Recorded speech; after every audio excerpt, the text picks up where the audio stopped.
The city never sleeps, but it dreams in shades of gray. Cold winds swept through the narrow alleys like ghosts carrying secrets, and the rain had left puddles that reflected broken streetlights like shattered mirrors. People moved through the streets with their heads down, avoiding eye contact, wrapped in their own worlds of deadlines and disappointments. I in the shadow of an abandoned supermarket, tucked away in a forgotten alley that the city had erased from its memory, sat a man the world had chosen to ignore. Nathan Williams had once been somebody. His weathered hands, now calloused and dirt-stained, had once guided young minds through the magic of music. Those same fingers that now trembled in the cold had once danced across piano keys, teaching teenagers that jazz wasn't just noise. It was the sound of freedom itself. His coat hung loose on his thin frame, more holes than fabric, offering little protection against the bitter wind. The guitar beside him was his last companion, missing a string and covered in scratches that told stories of better days. Nathan hadn't played in weeks.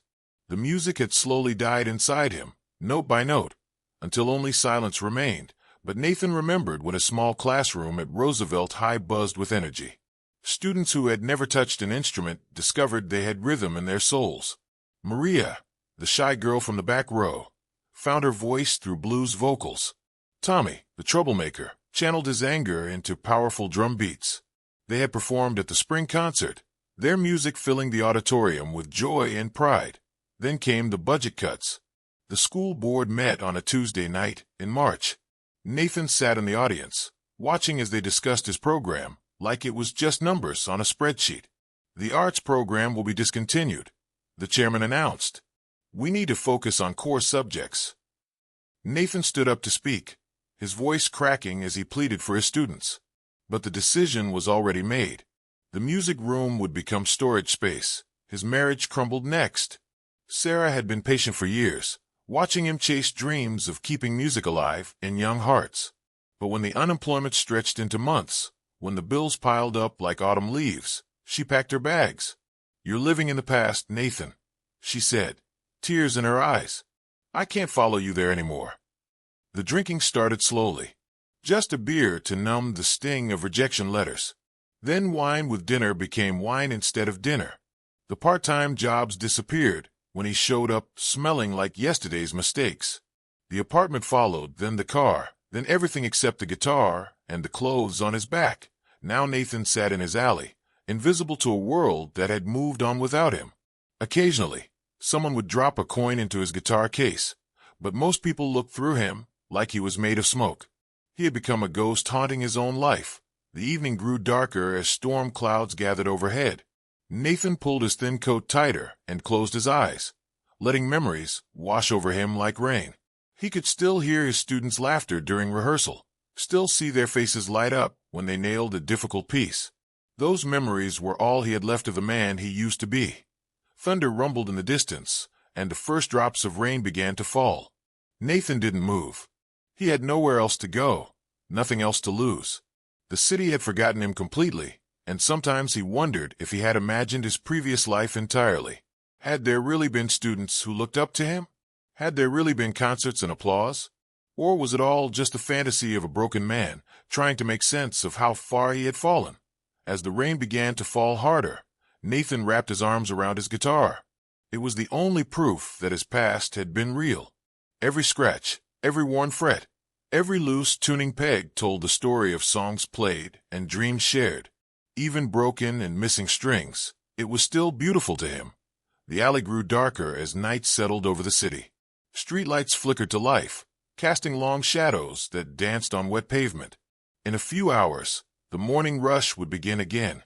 People would hurry past his alley, late for meetings and appointments, never knowing that a former teacher sat just yards away, holding the remnants of a life that once mattered. Nathan had learned to measure time differently now, not by clocks or calendars, but by the changing of seasons, the rhythm of rain, the slow decay of hope. He had been invisible for so long that sometimes he wondered if he truly existed at all. But the guitar reminded him that he was still here, still breathing, still capable of making music even if no one wanted to hear it. Tomorrow would bring another day of being overlooked, another 24 hours of existing in the spaces between other people's lives. But tonight, in the quiet darkness of his forgotten alley, Nathan Williams held onto the only thing he had left, the memory of who he used to be, and the faint hope that somewhere in the world, his students still remembered the magic he had taught them about music and life. The rain had stopped, but the threat of more hung heavy in the air like an unspoken promise. Friday night brought a different energy to the city, younger, louder, more dangerous. The weekend warriors emerged from their suburban homes, seeking excitement in places their parents warned them to avoid. Nathan sensed a change before he saw it. After months on the streets, he had developed an instinct for trouble. The footsteps approaching his alley were different, lighter, quicker, filled with the reckless confidence that only comes with youth and numbers. He kept his eyes down, hoping they would pass by like everyone else. But hope was a luxury Nathan could no longer afford. 3 teenagers rounded the corner, their laughter echoing off the brick walls like breaking glass. They wore expensive sneakers that squeaked on the wet pavement and hoodies that cost more than Nathan had seen in weeks. Their leader was tall and lean, with sharp features and eyes that searched for weakness like a predator hunting prey. Well, what do we have here?" The leader's voice carried the kind of cruelty that comes naturally to those who have never known real hardship. His name was Tyler, though Nathan didn't know it then. Tyler came from a house with 4 bedrooms and a 3-car garage, where his biggest worry was which college would accept his average grades and his father's generous donations. The second boy, Marcus, shorter but stockier, had been Tyler's follower since middle school. He laughed at Tyler's jokes even when they weren't funny and agreed with opinions he didn't really understand.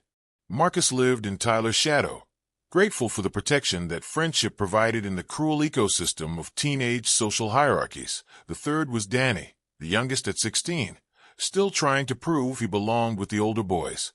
His nervous energy manifested in constant movement, tapping feet, fidgeting hands, darting eyes that never quite met anyone's gaze directly. Danny's parents worked double shifts to pay for the private school that was supposed to keep him out of trouble. They had no idea their son was seeking the very trouble they were paying to avoid. "Look at this guy," Tyler continued, circling Nathan like a shark. "Betty thinks he's some kind of artist with that beat-up guitar." The guitar case beside Nathan held only a few coins, barely enough for a cup of coffee. But to these boys, even that small amount represented something they could take, something they could control. Nathan had faced worse than teenage bullies. He had endured the slow death of his dreams, the collapse of his marriage, the grinding poverty that stripped away everything he thought defined him as a man. But something about their casual cruelty cut deeper than he expected. Maybe because they reminded him of students he once taught, kids with potential who chose destruction over creation. "Play us a song, maestro," Marcus said, his voice dripping with mock respect. He executed an exaggerated bow that made Tyler snort with laughter. The gesture was meant to humiliate, to reduce Nathan's dignity to entertainment for their amusement. Nathan remained silent. He had learned that words often made situations worse. Silence was armor, invisibility was protection. If he didn't react, maybe they would grow bored and move on to easier targets. But Danny kicked a rusty can toward Nathan's feet. The metallic clang echoed through the alley like a gunshot. "Did you hear us, old man? We want a show." His voice cracked slightly, betraying the nervousness beneath his bravado. Danny was trying to impress the older boys, desperate to prove he belonged in their exclusive club of casual cruelty. The can struck Nathan's worn boot, and for a moment, silence stretched between them like a taut wire. Nathan slowly raised his head, his bloodshot eyes meeting theirs for the first time. Those eyes held stories these boys couldn't imagine. Nights when the cold cut through skin and bone, days when hunger was the only constant companion, weeks when hope felt like a foreign language he had forgotten how to speak. "Please," Nathan said quietly, his voice barely above a whisper, "just leave me be." The words carried the weight of exhaustion, not fear. He wasn't asking for mercy because he was afraid. He was asking for peace because he was tired of fighting a world that had already decided he didn't matter. But Tyler heard weakness where Nathan offered dignity. "Oh, he speaks." Tyler's grin widened, revealing perfect teeth paid for by parents who never questioned where their son went on Friday nights. "What's wrong, Grandpa? Cat got your tongue." The dynamic shifted as Tyler stepped closer. This wasn't random violence. It was calculated humiliation. Tyler had identified Nathan as someone the world had already discarded, someone whose pain wouldn't matter to anyone important. In Tyler's mind, Nathan was barely human, just a prop in his own story of teenage rebellion and dominance. Marcus followed Tyler's lead, emboldened by his friend's confidence. "Maybe the guitar's broken like its owner," he said, reaching toward the instrument. The suggestion hung in the air like smoke, and Nathan's protective instincts finally overcame his survival strategy of invisibility. Nathan's hand moved to shield his guitar, the first real sign of life these boys had seen from him. The instrument wasn't just property. It was proof of his former self, a bridge to memories when music meant everything and the future held infinite possibilities. Danny sensed a shift in tension and stepped back slightly. Some part of his conscience recognized they were crossing a line, moving from cruel jokes into something darker. But peer pressure is a powerful drug, and the need to belong often drowns out the voice of moral guidance. The alley suddenly felt smaller, the shadows deeper. What had started as teenage boredom was evolving into something more dangerous. Nathan sat trapped between his need to protect the last piece of his former life and his understanding that resistance might bring consequences he couldn't survive. The storm that had been building all evening was about to break, and none of them knew that their encounter would change everything. The moment hung suspended in the alley like a held breath. Nathan's protective gesture over his guitar had shifted something fundamental in the dynamic. What had been casual cruelty was now focused malice, and Tyler's eyes gleamed with the particular satisfaction that comes from finding someone's most vulnerable point. "Look at that," Tyler said, his voice dropping to a dangerous whisper. "Grandpa's got some fight in him after all." He nodded to Marcus, who immediately understood the unspoken command. Years of friendship had created a language between them that required no words, only shared cruelty and the intoxication of power over someone weaker. Marcus lunged forward with practiced efficiency, his hands closing around the guitar's neck. Nathan's fingers, still strong despite everything else that had weakened, tightened their grip on the instrument that represented his entire world. For a moment, man and teenager were locked in a silent tug of war over more than just wood and strings. They were fighting over Nathan's last connection to the person he used to be. "No," Nathan said, the word torn from his throat like a physical wound. But his strength, already depleted by months of poor nutrition and exposure to the elements, was no match for Marcus's youthful energy and Tyler's encouragement. With a violent yank that sent Nathan stumbling backward, Marcus claimed his prize. The guitar dangled from his grip like a captured bird, its broken string hanging loose like a severed nerve. Marcus held it up triumphantly, examining it with the kind of casual disdain reserved for objects deemed worthless by those who had never known want. "Damn, this thing's older than my dad," Marcus announced, turning the instrument over in his hands. "Bet it's worth maybe $20 at a pawn shop, if we're lucky." His assessment was delivered with the confidence of someone who had never had to calculate the exact value of every possession, never had to weigh the worth of an object against the worth of a meal. "Give it back," Nathan said, his voice stronger now, desperation overriding caution. He struggled to his feet, his legs unsteady after hours of sitting in the cold. "That's all I have left." The admission hung in the air between them, raw and honest. Nathan had just revealed the complete extent of his vulnerability to people who viewed his pain as entertainment. Tyler stepped closer, feeding off Nathan's distress like a parasite drawing strength from its host. "Or what?" he challenged, tilting his head with mock curiosity. "You gonna sing us to death?" The joke earned appreciative laughter from Marcus, while Danny shuffled his feet uncomfortably, some buried instinct telling him they had gone too far. But Tyler was just getting started. He had found something better than money or entertainment. He had found pure power, the ability to destroy someone completely, to strip away their last shred of dignity and purpose. It was intoxicating in the way that only absolute control over another human being can be. Tyler reached for the guitar, taking it from Marcus with theatrical slowness.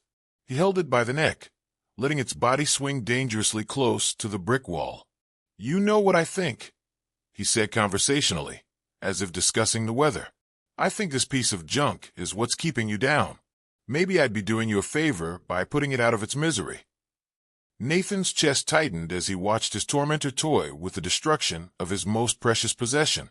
The guitar had been with him through everything: the joy of teaching, the pain of loss, the slow descent into homelessness.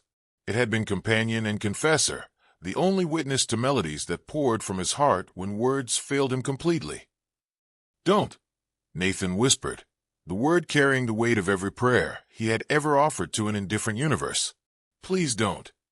But his pleas only seemed to encourage Tyler, who raised the guitar higher, positioning it like a weapon aimed at the wall. Danny finally found his voice. "Maybe we should just go," he said quietly, his earlier bravado evaporating as he witnessed the raw desperation in Nathan's eyes. "We've had our fun, right?" But his suggestion was lost in Tyler's laughter and Marcus's continued taunts. The alley echoed with their mockery, the sound bouncing off walls that had witnessed countless small tragedies, but rarely such calculated cruelty.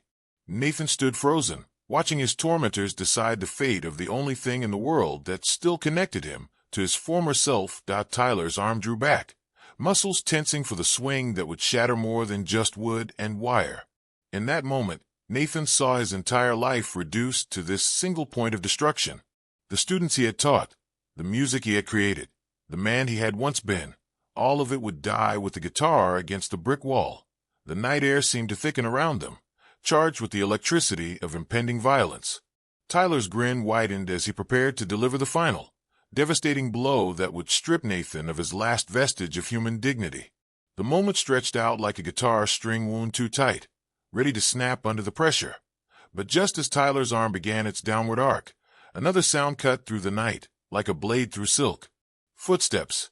Heavy, deliberate, purposeful footsteps that echoed with the kind of authority that makes bullies pause and reconsider their choices.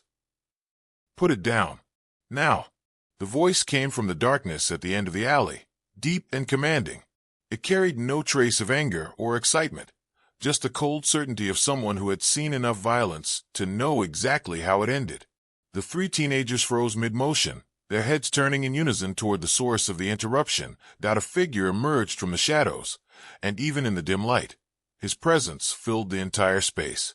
The balance of power in the alley had just shifted dramatically, and none of them, not Tyler, not Marcus, not Danny, and not Nathan, would ever be the same. The man who stepped from the shadows moved with the kind of quiet confidence that speaks louder than shouting. He was tall, perhaps 6'3", with broad shoulders that filled out his military-grade jacket, and boots that struck the pavement with the measured rhythm of someone who had learned to walk silently when silence meant survival. Mark Thompson had been walking home from his security job at the downtown office complex when he heard the commotion. 20 years in the Army, including 3 tours overseas, had given him an ear for trouble and an instinct for when someone was in real danger. The laughter echoing from the alley wasn't the sound of friends having fun. It was the sound of predators toying with prey. His eyes swept the scene in seconds, taking in every detail with the tactical assessment of a trained soldier. 3 teenagers, expensive clothes, confident postures now wavering. One elderly man, malnourished, desperate, and a guitar being held like a weapon, poised to destroy what appeared to be the old man's only possession. Mark had seen enough. "I said, put it down," he repeated, his voice carrying the kind of authority that comes from years of commanding respect in life-or-death situations. There was no volume to it, no theatrical anger, just the immovable certainty of someone who had faced down armed insurgents and wasn't about to be intimidated by privileged teenagers playing at being tough. Tyler's arm wavered, the guitar suddenly feeling heavy in his grip. Something in the stranger's voice triggered an alarm in the deepest part of his brain, the primitive warning system that had kept humans alive for millennia by recognizing true danger. This wasn't some concerned citizen they could intimidate or ignore. This was something else entirely. "Hey man," Tyler said, trying to inject his usual cockiness into his voice but failing completely. "We're just messing around. Nothing serious." But even as he spoke, he was slowly lowering the guitar, his body responding to signals his conscious mind hadn't yet processed. Mark stepped closer, his movements deliberate and controlled. In the improved light, Tyler could see more details that made his stomach clench with fear. The man's jacket wasn't just military grade. It was current issue, worn with the kind of familiarity that comes from years of service. His boots were steel-toed and scuffed from real work, not fashion statements. And his eyes held the kind of darkness that comes from seeing things most people only experience in nightmares. "Exactly," Mark said calmly, his gaze never leaving Tyler's face. "And now you're done." It wasn't a request or a suggestion. It was a statement of fact, delivered with the certainty of gravity or sunrise. Marcus, who had been Tyler's constant companion in cruelty, suddenly found reasons to be somewhere else. He backed away from the confrontation, his earlier boldness evaporating like morning mist. Danny had already retreated to the far wall, his earlier discomfort now justified by the presence of real authority. Tyler looked down at the guitar in his hands, then at Nathan, then at the imposing figure who had transformed their moment of power into a scene of their own vulnerability. Slowly, almost reluctantly, he lowered the instrument to the ground and stepped back. "That's better," Mark said, his tone unchanged. He moved past the teenagers as if they were no longer worth his attention, kneeling beside the guitar to examine it carefully. His hands, large and scarred from years of manual labor and military service, handled the instrument with surprising gentleness. "Looks like it's still playable," he said to Nathan, offering the guitar back to its owner. "The missing string's fixable. The rest is just cosmetic damage." But as Nathan accepted his guitar with trembling hands, Mark's eyes met his, and something passed between them. A recognition, an understanding that went deeper than the immediate situation. The three teenagers, suddenly aware of how young and foolish they appeared, began backing toward the alley's entrance. Tyler's earlier confidence had been replaced by embarrassment and something that might have been shame, though he wouldn't acknowledge it even to himself. "We should go," Danny whispered urgently, voicing what they were all thinking. "Yeah," Marcus agreed, no longer interested in proving his toughness to anyone. Tyler wanted to say something, to salvage some dignity from the encounter, but Mark's presence seemed to have stolen all the words from his vocabulary. Without another sound, the three of them turned and hurried away, their footsteps echoing off the alley walls as they fled into the night. Mark watched them go, then turned his attention back to Nathan. The older man clutched his guitar like a lifeline, his eyes wide with disbelief. In the space of minutes, his world had gone from the brink of complete destruction to unexpected salvation. "You all right?" Mark asked, his voice softer now, but still carrying that underlying strength. Nathan nodded, unable to find words. People didn't help him anymore. People looked through him, stepped around him, pretended he didn't exist. The kindness of strangers had become as foreign to him as flight or telepathy. "I heard you playing once," Mark continued, settling into a crouch, so he was at Nathan's eye level. "Last summer, down by the river bridge. You were playing blues, something that sounded like it came straight from the soul." Mark paused, studying Nathan's face. "I remember thinking that guy knows something about life that most people never learn." Nathan blinked, struggling to process this information. Someone had not only seen him, but remembered him, valued what he had offered to the world. After months of invisibility, the simple act of being acknowledged as a human being with worth felt like resurrection. Mark began removing his jacket, revealing a thick sweater underneath. Without ceremony, he draped the jacket around Nathan's shoulders. The gesture was performed with the same matter-of-fact efficiency with which he had handled the teenagers. No drama, no self-congratulation, just necessary action taken by someone who understood what needed to be done. "It's too cold out here for just memories," Mark said simply. The jacket smelled like soap and fresh air and honest work. It was warm from Mark's body heat and heavy with the weight of genuine care. Nathan pulled it closer around himself, feeling warmth that had nothing to do with temperature. For the first time in months, someone had looked at Nathan and seen not a problem to be avoided or a charity case to be pitted, but a human being worthy of basic dignity and respect. The feeling was so overwhelming that Nathan's eyes began to blur with tears he had thought were long dried up. The two men sat in comfortable silence as the city continued its restless motion around them, both understanding that something significant had just occurred in their forgotten corner of the world. Mark extended his hand toward Nathan, who stared at it for a moment as if trying to remember the last time someone had offered him such simple human contact. "What's your name?" Mark asked, his voice gentle but genuinely interested. "Nathan," came the reply, barely above a whisper. "I'm Mark," he said, waiting patiently until Nathan's weathered hand met his own. The handshake lasted longer than necessary, a bridge between two worlds that rarely intersected. "You hungry?" The question hit Nathan with unexpected force. When had someone last cared whether he had eaten? When had anyone bothered to ask about his basic needs as a fellow human being rather than treating him like urban furniture to be ignored? "There's a place around the corner," Mark continued, interpreting Nathan's stunned silence correctly. "Warm food, decent coffee.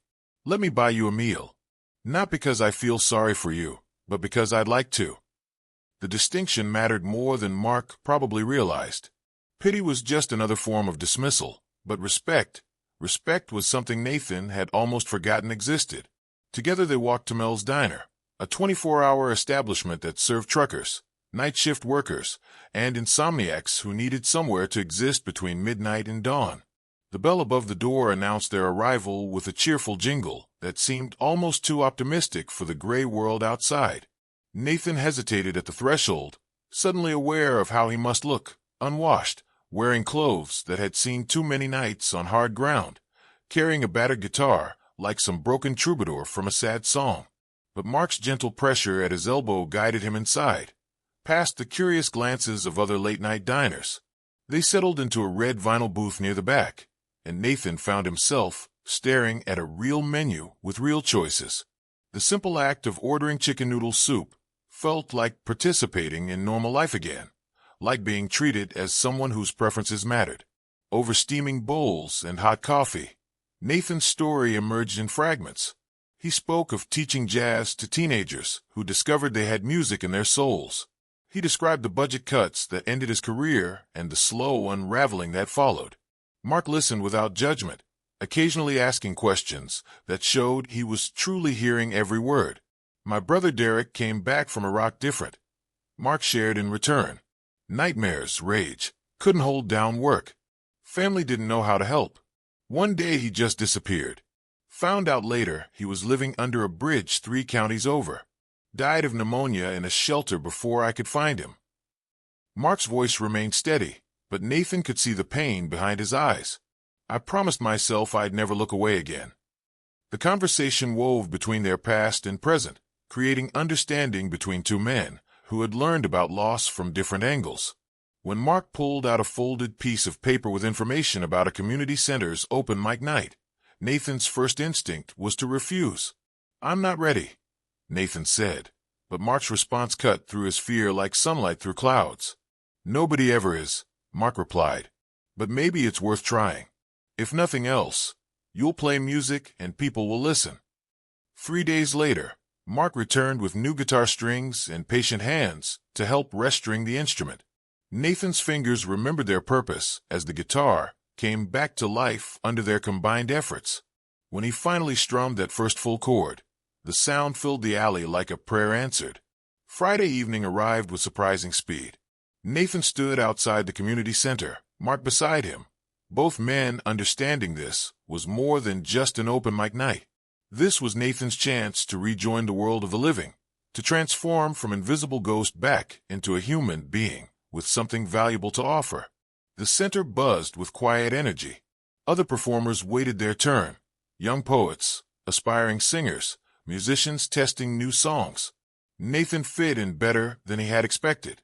Just another artist preparing to share something personal with strangers who chose to listen. When his moment came, Nathan approached the small stage without fanfare. He sat on the provided stool, adjusted the microphone slightly, and rested his rest-strung guitar across his knee. For a moment he simply sat there, feeling the weight of eyes upon him, not the dismissive glances of people trying to avoid acknowledging his existence, but the genuine attention of an audience waiting to hear what he had to say.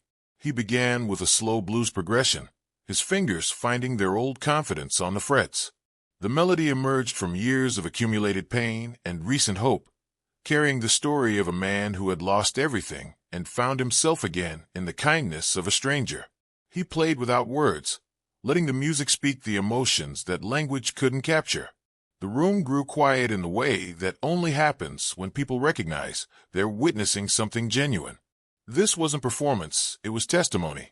A man bearing witness to his own resurrection through 6 strings, and a voice that had learned to sing again. When the final note faded, the applause wasn't thunderous, but it was real. People stood not because they felt obligated, but because they had been moved by something authentic. A young boy tugged at his father's sleeve and whispered, "I want to play like that someday." Walking back through the city streets afterward, Nathan felt the difference in his step. The guitar case over his shoulder no longer felt like a burden, but like possibility. Mark walked beside him, offering companionship without words. "One more night in the alley," Nathan said as they approached his familiar corner. "Not because I have to, but because I want to say goodbye to who I was." Mark nodded understanding and disappeared into the night, but his jacket remained around Nathan's shoulders, like an embrace that wouldn't end.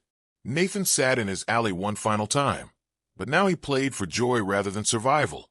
The music drifted upward over rooftops and streetlights, carrying with it the sound of a man who had rediscovered his voice. A woman passed with her young daughter, and the child paused to listen, then smiled at Nathan with the unself-conscious warmth that only children possess. Nathan smiled back and continued playing, no longer invisible, no longer forgotten. Sometimes all it takes is one person willing to stop, to see, to care. Sometimes one act of genuine kindness can remind someone that they matter, that their voice deserves to be heard, that their story isn't over yet. The last string was no longer silent. The music had returned, and with it, Nathan Williams had found his way home to himself.